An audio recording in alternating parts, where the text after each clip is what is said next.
Bonjour rêve. Eh bien bonjour, sauf que je te fais remarquer que c'est plus rêve, c'est le docteur.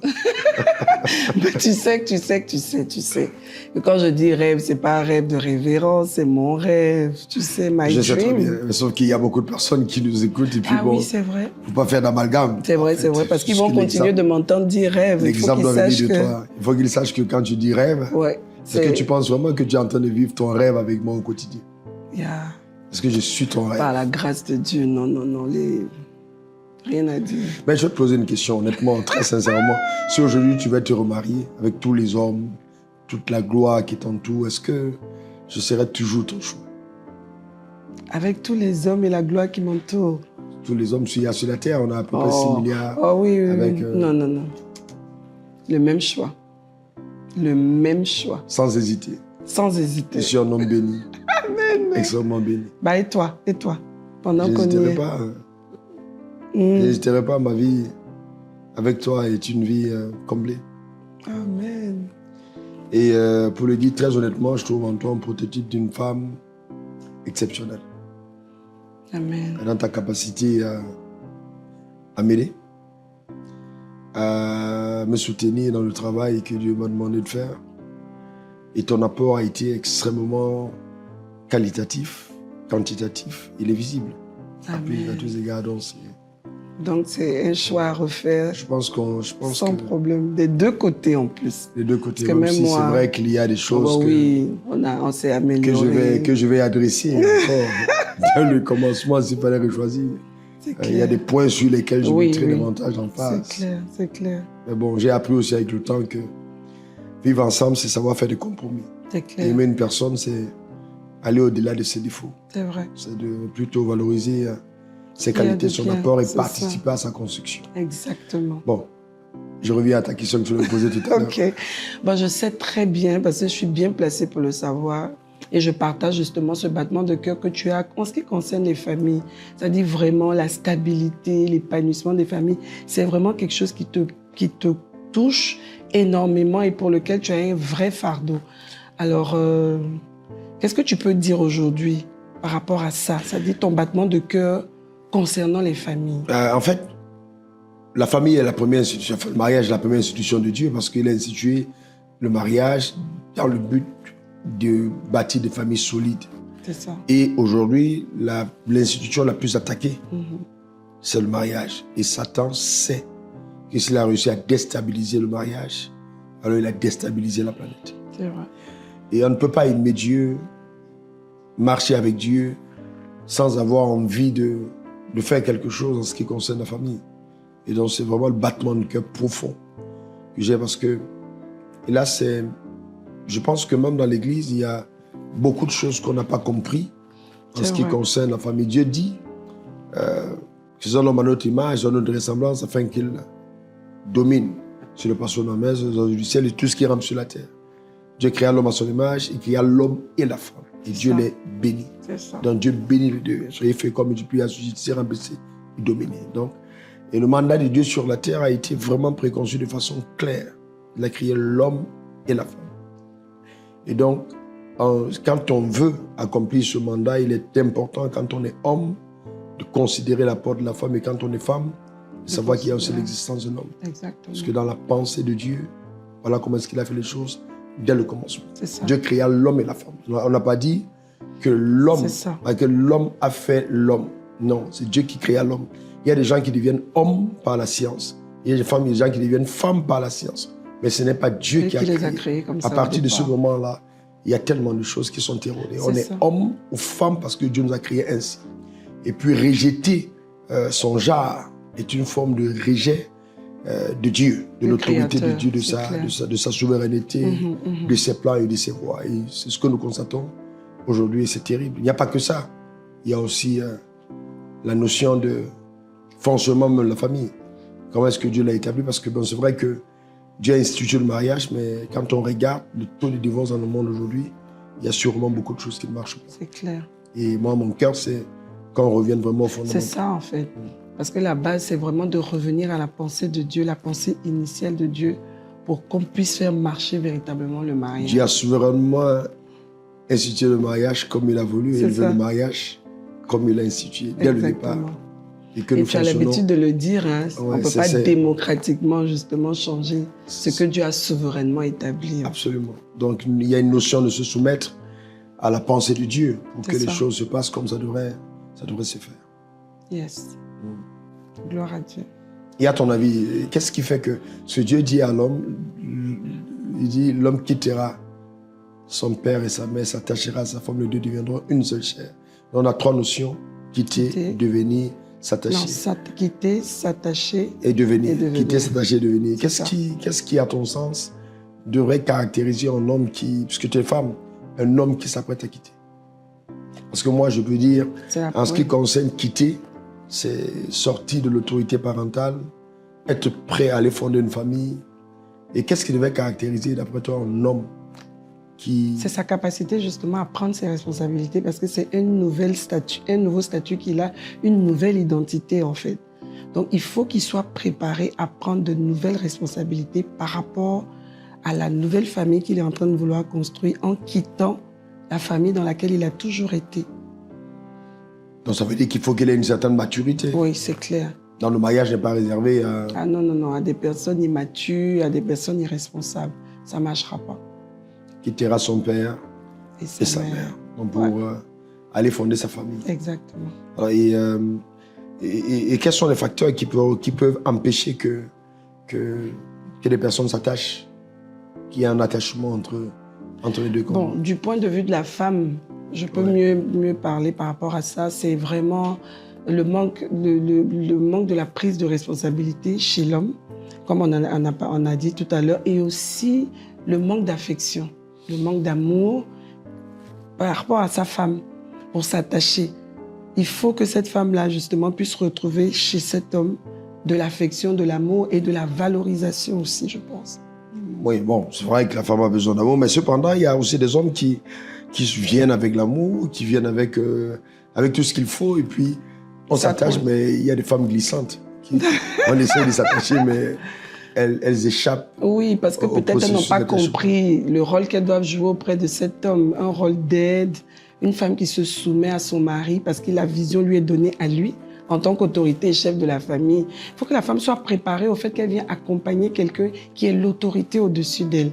Elle doit se soumettre à cet homme-là et rechercher les buts que Dieu lui a assignés, la vision que Dieu lui a donnée et l'aider à courir dans ce sens. Ainsi, forcément, elle s'attachera à cet homme parce qu'elle est préparée à aller loin avec cet homme pour atteindre le but de Dieu. En fait. Ça veut dire qu'en fait, tu es en train de dire aux femmes qu'il faille se préparer pour entrer dans le mariage. Non, absolument.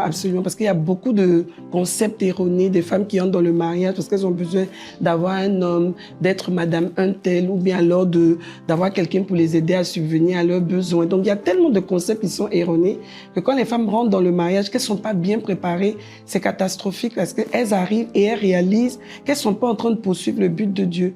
Elles sont en train de poursuivre leur propre but, leurs propres objectifs, et elles n'arrivent pas à s'aligner à la pensée de Dieu et atteindre donc les objectifs de Dieu. Donc les objectifs de Dieu pour une femme qui entre dans le mariage, c'est qu'elle puisse aider l'homme avec lequel elle se marie à atteindre les buts que Dieu lui a assignés. Maintenant, s'il arrive qu'un homme se marie sans avoir de but, comment est-ce que la femme, comment ça devient? Parce qu'aujourd'hui, on a beaucoup d'hommes qui entrent dans le mariage sans savoir exactement ce qu'ils veulent de leur vie. On a beaucoup de personnes qui se marient parce qu'ils se disent, bon, je vais avoir un cadre légal pour avoir des rapports sexuels. Exact. Et juste après, ils vont légaliser ce cadre parce qu'ils ont eu des pulsions de la chair. Et l'apôtre Paul dit que celui qui brûle se marie. Maintenant, ils ont dit, je brûle, je me marie. Mais cependant, après donc, qu'il n'y a plus de feu, le feu a été éteint. Et la vie ensemble devient extrêmement difficile parce qu'il n'y a pas de vision qu'on est en train de poursuivre. Donc, il est important pour un homme qui veut se marier de savoir où il va. Absolument. De savoir où il va, où il veut amener sa famille, quel est le plan de Dieu rattaché à sa vie, parce que chaque famille doit poursuivre un dessein de Dieu. On est marié pour atteindre des objectifs suprêmes et non pour satisfaire les appétits de sa propre chair. Donc, est-ce qu'on peut dire donc, que le mariage est un lieu dans lequel il y a une grande crucifixion de sa propre chair en termes d'ambition personnelle? Oui, absolument. Il faut vraiment mettre le but devant, le mettre en avant. Et c'est par rapport à ce but-là qu'on doit être flexible, en fait. et laisser le Seigneur justement nous malayer, nous instruire, renouveler notre intelligence, s'adapter au nouveau système de vie que Dieu nous impose en fait. Alors, revenons dans notre cas personnel. Moi, je suis un homme de Dieu, j'ai tout quitté pour la mission, je vis pour... Est-ce que tu peux dire aux femmes qui nous écoutent, comment est-ce que toi, parce que j'ai vu comment tu t'es imprégné, comment quotidiennement tu te sacrifies, comment tu valorises justement cet engagement, cette passion qu'il y a dans mon cœur par rapport aux choses de Dieu. Est-ce que tu peux donner un secret aux femmes qui te regardent pour dire voici comment j'ai fait pour y parvenir? Parce qu'en tant qu'homme, je trouve que, enfin honnêtement, tu es exceptionnel sur ce point. Donc, oui, en fait, ce que le Saint-Esprit a attiré mon attention en fait sur le fait que je devais vraiment comprendre ton appel. Ça, c'est un. C'est pas juste ce que j'entends, que tu me dis, mais aller en profondeur pour comprendre quel est le type d'appel que Dieu a adressé sur ta vie. Donc, quel est ce type d'appel? C'est un appel justement à amener les hommes à vivre comme Dieu veut et à entrer véritablement dans la manifestation de leur héritage et accomplir leur destinée. Et de façon assez révolutionnaire par moment. Donc, on n'est pas dans un canevas très, très, très typique et classique. Bon, mais qu'est-ce que ça te fait d'avoir à côté de toi un homme de Dieu qui est atypique, dans un couloir, qui semble être oui, justement, c'est là où justement la collaboration avec le Saint-Esprit, parce qu'il y a un renouvellement de l'intelligence, il y a des concepts que je pouvais ne pas comprendre, parce que je pouvais me dire, bon, culturellement, ou bien alors ce qu'on a l'habitude de voir ne me permettait pas peut-être d'entrer dans un canevas, mais aujourd'hui, le Saint-Esprit justement te prépare, parce que le Saint-Esprit connaît quel est le type, la spécificité du couple dans lequel tu t'engages, ou alors des objectifs communs qui vont ressortir de ce couple. Donc, il faut que les deux soient sur la même longueur d'onde. Et pour moi, je pense que le secret, c'est vraiment de collaborer. Parce que c'est le Saint-Esprit qui vient te conduire dans la vérité de ton couple. Donc, tu as besoin d'être sensible et de vraiment recevoir de lui les instructions, les stratégies. Et comment est-ce que tu coules, justement, dans le canevas. Ça veut dire qu'une femme qui veut réussir dans son mariage doit être une femme spirituelle. Ah oui, absolument. Une femme qui veut réussir dans son mariage et atteindre les buts spirituels rattachés à son mariage doit être forcément une femme spirituelle. Qui écoute le Saint-Esprit. Qui écoute le Saint-Esprit. Plus le Saint-Esprit que ses amis, que ses parents, que ses frères. Gloire à Dieu pour les conseils qui viennent de l'extérieur. Mais celui qui maîtrise la spécificité de ton couple, c'est le Saint-Esprit. C'est extraordinaire. Ouais. Ça veut dire que la marche... par le Saint-Esprit, dans le fonctionnement de... Oui, parce qu'il y a des stratégies, je peux donner un secret, il y a des stratégies, par exemple, que le Saint-Esprit va te donner, qui ne sont pas des stratégies qu'il donnerait à quelqu'un d'autre, ou que même l'expérience de quelqu'un d'autre ne peut pas t'apporter. Mais juste une petite stratégie que le Saint-Esprit te donne en te disant, comporte-toi plutôt comme ça, prends plutôt cet angle, comprends les choses de telle manière, et tout de suite, ça coule. Donc, ça veut dire que tu encourages les femmes, premièrement, à prier. À prier pour leur mari. Oui, à prier pour leur mari et à demander vraiment au Seigneur, tu m'as mis à côté de cet homme, qu'est-ce que je peux apporter? Est-ce qu'une femme peut atteindre cette dimension si elle n'aime pas vraiment l'homme qu'elle a épousé?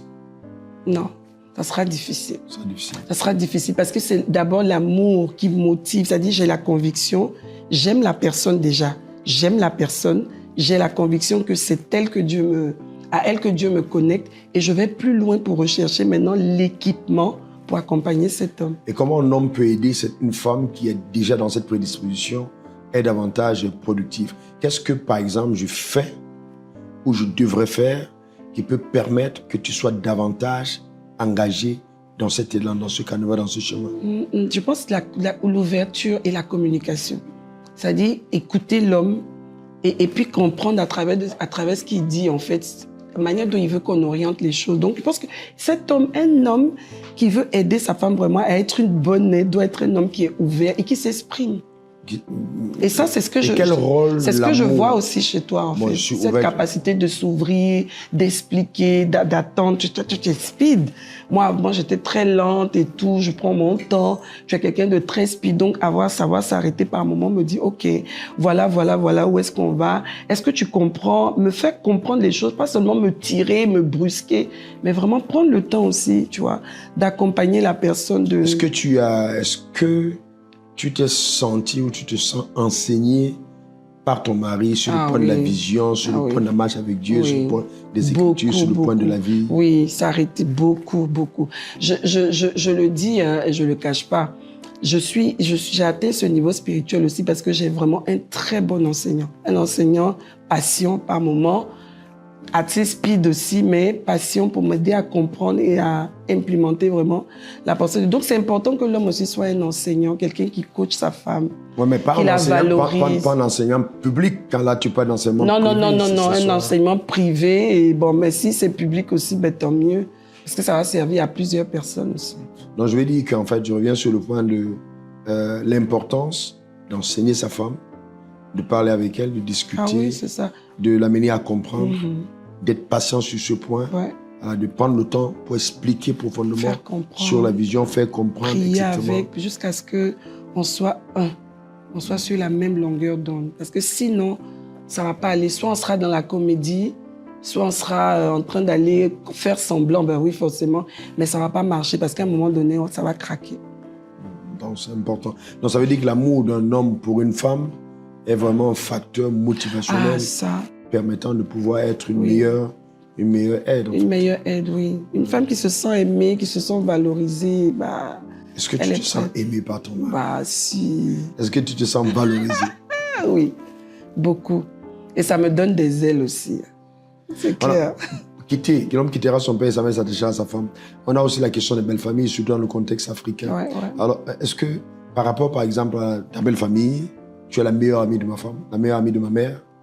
Alors, est-ce que tu peux dire aux gens qui nous écoutent, parce que moi, je trouve que c'est quand même un point très, très fort, quel a été le rôle que j'ai joué, quelles ont été les stratégies que le Saint-Esprit a mis en place qui ont permis ce rapprochement, cette fusion? Par exemple, ta mère, elle prend un énorme plaisir à me parler des situations qu'elle peut traverser, à me parler ouvertement. Oui, sans problème. Sans problème, sans filtre, etc. Et comment est-ce que nous sommes arrivés? En fait, la stratégie que je veux partager ici et qui m'a vraiment, moi, bénie, parce qu'au début, je n'ai pas vu faire ça beaucoup, en fait, autour de moi, forcément. Et c'est cette capacité-là, justement, que tu as eue à me faire entrer dans ta famille comme la personne relais.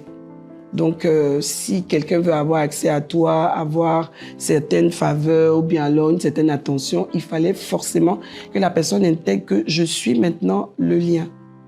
Donc, du côté de tes parents, c'était moi qu'il fallait voir.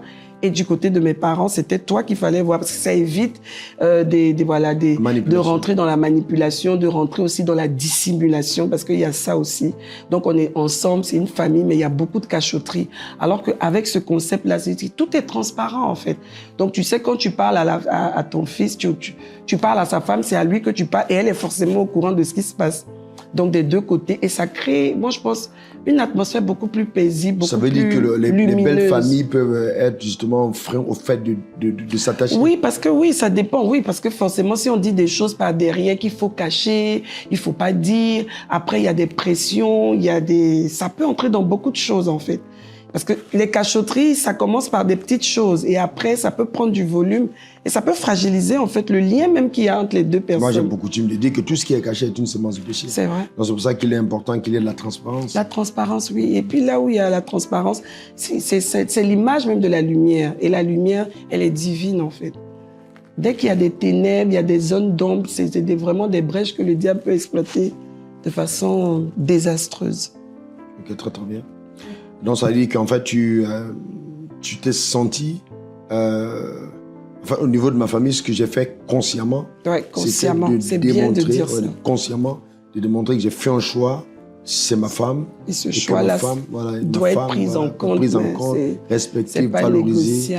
Si vous m'aimez, vous devez m'aimer. Et le rôle qu'elle joue à côté de moi, voilà le rôle, et bon, vous devez... C'est ça. Mais en même temps, dans ces cas-là, il faut que la femme comprenne que bon, c'est vrai qu'elle est valorisée, elle est mise en avant et elle est incontournable, mais il ne faut pas aussi qu'elle abuse, en fait, qu'elle en fasse maintenant un moyen de domination ou alors vraiment de discrimination. C'est-à-dire, il faut aussi, parce que les parents aussi à côté veulent voir dans l'élan de la femme, justement, le fait qu'elle est vraiment en train d'aider à ce que la famille se porte bien, que tout aille bien, en fait. Ouais. Ça, c'est important. Il y a beaucoup de choses, par exemple, que j'ai faites dans ma famille, que je l'ai fait parce que tu as intercédé. Et ça, c'est tout à fait... En fait, dans tous les cas, ce que je veux dire, c'est que je n'arrive pas à comprendre qu'on puisse épouser une femme qu'on a choisie soi-même, on a décidé de quitter, elle va porter notre nom, on l'a souvent sur les affiches, on l'a partout, et puis qu'on ne puisse pas l'aimer. C'est ça. Moi, je trouve ça extrêmement... Qu'on ne Ou puisse la pas l'aimer, qu'on ne valoriser. puisse pas la valoriser, qu'on soit nous-mêmes en train de la détruire par nos paroles, C'est ça. en train de la détruire par nos actions. Je trouve ça extrêmement, enfin, malsain. C'est même satanique, en fait. Je pense que si on prend une décision, il y a le sens de l'honorabilité, de la loyauté, d'assumer les décisions qui ont été prises. En temps favorable comme en temps défavorable. Et ça va arriver. Ouais. On est dans un processus, donc on s'améliore. La femme que je suis aujourd'hui n'a rien à voir avec la femme qui a 10, 20 ans. Voilà, donc, moi aussi d'ailleurs. Voilà. Donc on est dans un processus. C'est pour ça qu'on quitte, on s'attache et on devient. Mais bon, dans le côté de la gestion, par exemple, des finances, hein, quand on regarde le révérend Ouafo, on voit la figure d'un homme que Dieu a béni matériellement. Bon, je ne le cache pas, je ne veux pas m'en vouloir d'avoir été béni par Dieu. Et Dieu nous a bénis. Donc quand on regarde, on voit cette figure, on se pose la question, mais d'autres te regardent, t'entendent parler, on se dit, ouais, mais bon, c'est un homme riche, c'est normal que sa femme... Non, c'est ça, voilà. Malheureusement, en fait, ça n'a rien à voir. Combien de femmes vivent avec des hommes riches et sont hyper malheureuses, vont jusqu'à même, juste au désir, même arriver au fait de se suicider. L'argent ne fait pas le bonheur. Ce qui fait le bonheur, ce sont les valeurs divines, l'amour, le soutien, le fait d'être ensemble, de valoriser l'un et l'autre. La femme qui se soumet à son mari parce qu'elle comprend que ce sont des clés que Dieu lui donne en fait pour que le mariage... Et dans la gestion de l'argent de la famille, par exemple, dans notre cas, qu'est-ce que tu as aimé dans la gestion? Bon, déjà, c'était très pratique et pragmatique. C'est-à-dire, on s'assoit et on voit de nous deux. C'est ça qui s'est passé, en fait. Qui est meilleur intendant? Je pense que dans la vie, quand on veut réussir, il faut être lucide. Et puis ensuite, il faut prendre de sages décisions par rapport à un bilan, une analyse cohérente, vraie et logique. On s'est rendu compte que tu étais meilleur intendant et gestionnaire. Simple. À partir de ce moment-là, on confie donc la gestion à l'homme. Si c'est lui qui est le meilleur intendant ou si c'est la femme, et on se met ensemble, on décide ensemble et on laisse le meilleur gestionnaire gérer les choses pour que la famille se porte bien. Mais au moins dans la transparence et la... Oui, dans la transparence. La clarté, oui, pour que ça marche, il faut qu'on soit transparent. Surtout que dès le départ, on a initié justement la transparence. Est-ce que tu as des informations sur tous les comptes de la famille? Ben oui, bien sûr, puisque je me dis, en fait, c'est même pas logique qu'on se dise qu'on est ensemble, qu'on bâtit ensemble et qu'on cache les finances. C'est-à-dire ce côté-là, je pense qu'il y a un problème. Parce que c'est même là où on doit être ensemble, on prie ensemble, on a des percées ensemble, on voit la main de Dieu intervenir et on investit ensemble. On sait comment on partage en fait et comment est-ce qu'on distribue ce que Dieu nous donne. Donc pour moi, en fait, ce qui m'a toujours impressionné, c'est vraiment cette capacité et emmener tout le monde à être vraiment dans la mesure. Cet argent que Dieu nous donne, c'est un argent qui vient de Dieu pour un but. C'est pas pour la vantardise. Ça, c'est quelque chose aussi que j'ai beaucoup apprécié. Et je prie que le Seigneur nous garde vraiment dans ce canevas. Donc, tu as vu en moi quelqu'un qui gagne de l'argent pour le royaume des cieux. Ah oui, c'est clair. Est-ce que tu peux donner... Le royaume des cieux est prioritaire. Est-ce que tu peux en dire un peu plus? Parce que, venant de ta bouche... Bon, par exemple, jusqu'à aujourd'hui, il faut que les gens le sachent. On budgétise nos voyages, nos vacances, tout ce qu'on doit faire. Donc, c'est pas juste que, OK, il y a l'argent à la banque, on prend. On croit en Dieu. On présente le budget au Seigneur. On essaie d'aller dans le budget et le plus, c'est-à-dire de la manière la moins dépensière possible. On va à l'utile et à l'agréable. Est-ce qu'un jour, tu m'as trouvé hésitant en ce qui concerne dépenser pour le royaume des cieux? Non, non, non. Ça, c'est hésitant peut-être pour ce qui concerne les détails, le folklore. Les accessoires autour de la vision, autour de la vision. Mais non, non, la vision, ça c'est quelque chose, c'est déjà inculqué à tout le monde dans la famille. L'argent est gagné prioritairement pour faire l'œuvre de Dieu. Ça, c'est même pas à discuter. Et c'est valorisant. Et on a tous adhéré. Et ça est bénissant finalement. Voilà. Extraordinaire. Non, non, si.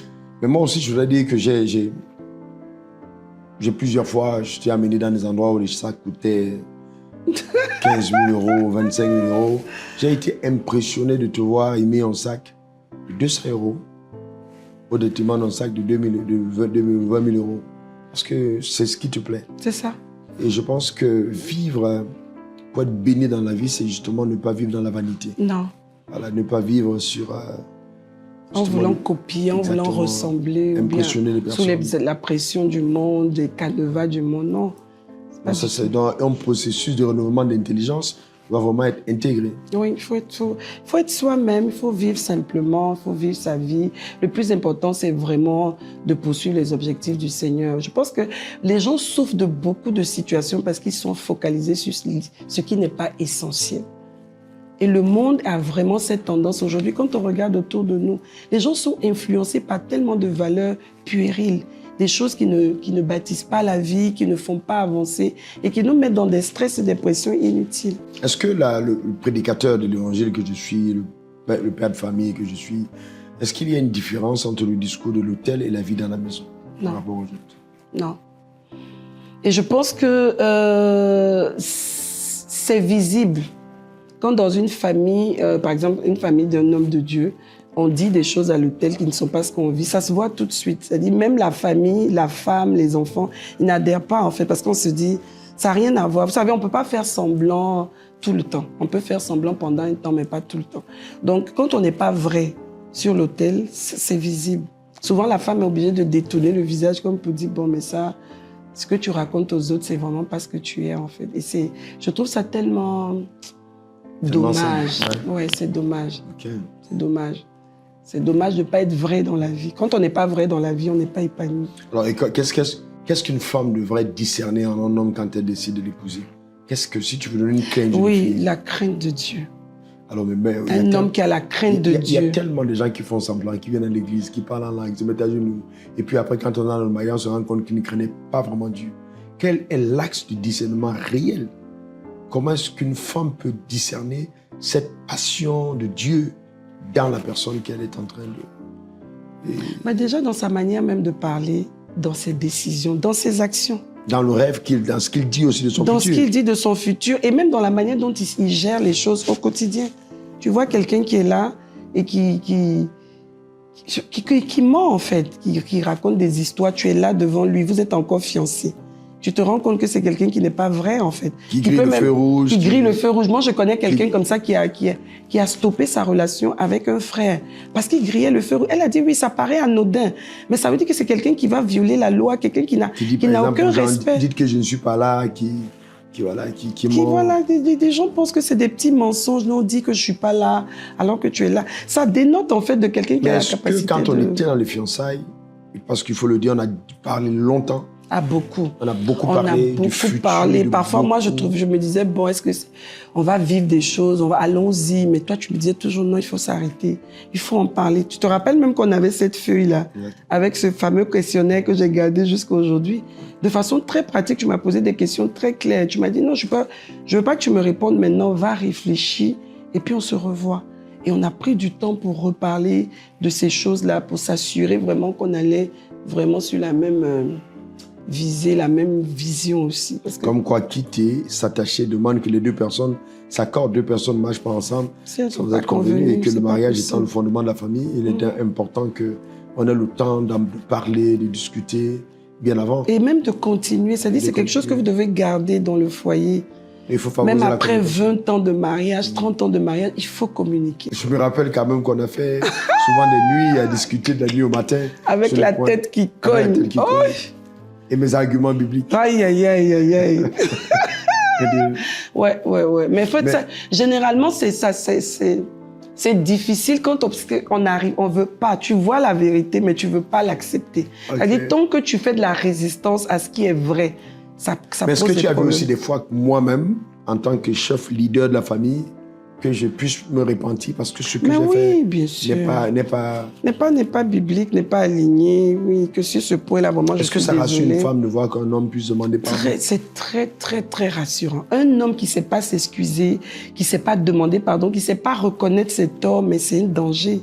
C'est un danger pour la femme. Ça veut dire, elle est avec quelqu'un avec qui elle ne pourra jamais s'arrêter pour dire, OK, est-ce qu'on ne peut pas tourner ici? Est-ce que tu ne vois pas qu'ici on est... Non, et même toi, tu vas plus loin. Je veux dire, des moments où tu t'es rendu compte que tes décisions n'étaient vraiment pas les bonnes. Et peut-être moi, je t'avais interpellé, mais bon, dans l'ego de l'homme, tu étais sûr. Pas parce que tu avais un esprit dominateur forcément, mais bon, pense que c'était une bonne idée. Et puis bon, moi, je suis restée tranquille, j'ai prié. C'est Et que quand je- tu t'es cassé la tête, tu es revenu me dire, oui, franchement, là, je pense que là, tu avais raison, chérie. La prochaine fois, je pense que je vais t'écouter un peu plus souvent. Pas tout le temps, mais souvent. Mais c'est vrai que tu m'écoutes beaucoup. Ben, l'impression que ça me donne après ce temps de discussion, c'est je reste une femme, une grande femme. Une femme belle, une femme intelligente, une grande femme. Mm. Je parle avec une femme qui... Et ça me plaît. Ça me plaît parce que je sens qu'il y a une forme de compatibilité. Tu es grande dans l'âme, tu réfléchis à la hauteur des ambitions, enfin de la vision que je transporte. Et moi, ça me valorise. Je suis heureux d'avoir une partenaire de destinée comme toi. Gloire à Et Dieu. je prie que Dieu continue de te garder. C'est ça. Et belle dans l'âme, et belle physiquement. Parce que pour un homme, une Ça femme, compte. ça compte Ça beaucoup. compte beaucoup. Énormément. Et c'est vrai que Et que- dans le et que- milieu, souvent, c'est pas et évident. que, Il y a des juste tendances. pour faire rire, le petit cauchemar du bonnet de la nuit que tu m'as donné d'avoir pendant 3 jours d'affilée comme si tu allais faire la nage.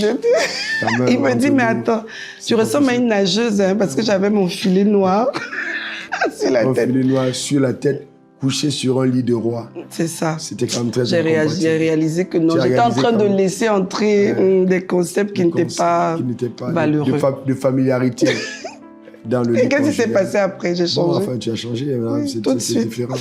Mais j'ai attiré ton attention avec Mais c'est davantage. vrai, en plus, parce que souvent on a l'impression qu'avec le temps, bon, il y a certains principes sur lesquels on peut être un peu plus leste, on peut, voilà, ça peut passer. Mais c'est important. Je disais dernièrement à quelqu'un, je dis non, mais c'est franchement, quand il y a des normes qui sont établies, mais c'est des standards, il ne faut pas les briser. C'est ce qui a maintenu le couple, c'est ce qui fait que le couple marche, il ne faut pas, après Super. quelques années, commencer à rechigner ou à reculer. Ça, c'est vrai. Ah, Et je puis pense c'est que- bien, c'est un côté quand même que tu as de toujours rappeler les normes. Ouais, écoute, je pense que tu es vraiment la femme que je vais épouser. Dieu te bénisse. Amen. Mais moi aussi, hein, je suis tellement bénie de ce que Dieu fait de ta vie aujourd'hui et de ce que Dieu m'est associé. Et ça, je le dis publiquement, mais tu sais que je le dis en C'est ce que privé. Dieu fait de nos vies, parce que pour moi, j'intègre que nous sommes un et que ce que Dieu est Oui, en train mais de tu m'as faire- même pas laissé finir. Ce que Vas-y. je voulais dire, c'est vraiment, c'est vraiment le fait que je sens ça, que je me sens honorée d'avoir été associée à ce que Dieu voulait faire, en fait, au travers. Parce que c'est quand même, toi, le fer de lance. Et ça, c'est appréciable. Ouais. C'est vraiment bénissant. Et c'est vrai qu'après... J'ai la mère d'une amie, tu te rappelles que je t'avais dit ça, qui me disait, ah, vraiment, Daniel, je prie que tu te maries bien. Et ça, je devais avoir peut-être 13, 14 ans. Elle m'a dit, parce que tu sais, nous, les femmes claires, quand on souffre, c'est visible par rapport aux peaux un peu plus foncées. Donc, tu as intérêt à être toujours heureuse, souriante. Et je bénis Dieu parce que ce sourire-là, jusqu'à aujourd'hui, je ne l'ai pas perdu. Grâce à Dieu et grâce à toi aussi. J'aurais pu être dans des situations terribles, mais le choix était bon. Je Et me la fais grâce de comme Dieu nous un a des suffi. premiers devoirs pour moi sur terre, c'est de t'aimer. Ça, c'est vrai. C'est un premier devoir. Ça, c'est vrai. J'estime que si j'ai échoué dans ma famille, je suis indigne d'être responsable en société. Ça, Pour c'est moi, fort. c'est Et tu l'as clair et toujours net. dit. Je l'ai toujours dit. Ça ne veut pas dire que je suis parfait, Ouais, c'est ça. mais en ce qui concerne mes responsabilités, j'assume. C'est ça. Allez. J'ai quelque J'espère chose à qu'on dire va à une continuer. femme. J'ai quelque chose à dire à une femme. C'est que la Bible nous demande d'être soumise à nos maris. Faut pas que les femmes se disent en fait qu'il faut que l'homme soit parfait pour qu'elle soit soumise. Non. Même il y a des moments où l'homme peut ne pas être parfait, mais Dieu nous demande d'être soumise parce que c'est une clé.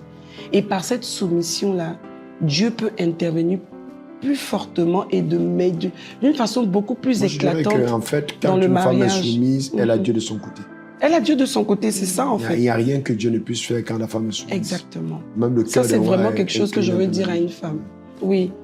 Ne regarde pas les défauts en te disant non, c'est parce qu'il n'est pas bon, il n'est pas bien, il n'est pas encore comme je veux que je... Non, non, non, pas du tout. Au Parce que contraire. même souvent, le pasteur auquel elle choisit de se soumettre aux demandes de son mari est souvent même pire que le mari lui-même. Et elle n'a même pas idée, en fait. Et la soumission, c'est vraiment de Dieu. Donc, tu te soumets à ton mari d'abord par amour et parce que tu aimes Dieu. Si tu aimes Dieu, tu te soumets à ton mari parce que tu veux obéir à ce que ton créateur de l'institution du mariage, t'impose. Moi, je pense qu'une femme qui n'est pas soumise à son mari et qui prétend aimer Jésus ne l'a jamais aimé. Moi aussi. Parce je que le pense. l'amour Je d'une le femme pense, je le à pense. l'égard de Dieu se Mhm. démontre par sa capacité à se soumettre à son mari. C'est ça. Il est la figure visible de Dieu. Dieu invisible. Donc s'il est rebelle, si elle est rebelle à son mari, c'est clair qu'elle n'aime pas Dieu. Tout le temps qu'elle passera dans la prière, c'est la religion pure et simple. C'est ça. Le vrai amour. Et si elle est sensible, le Saint-Esprit lui dira, voici la clé qui te Parfaitement manque. d'accord. Très Soumets-toi. bon point. Très Yeah. bon point. Très important. Bien. Bah, J'espère qu'on aura une autre occasion j'espère bien. Surtout pour être une bénédiction pour les autres. pour les Sinon, autres. on a toujours les occasions à deux, C'est clair. tous les jours. Yes.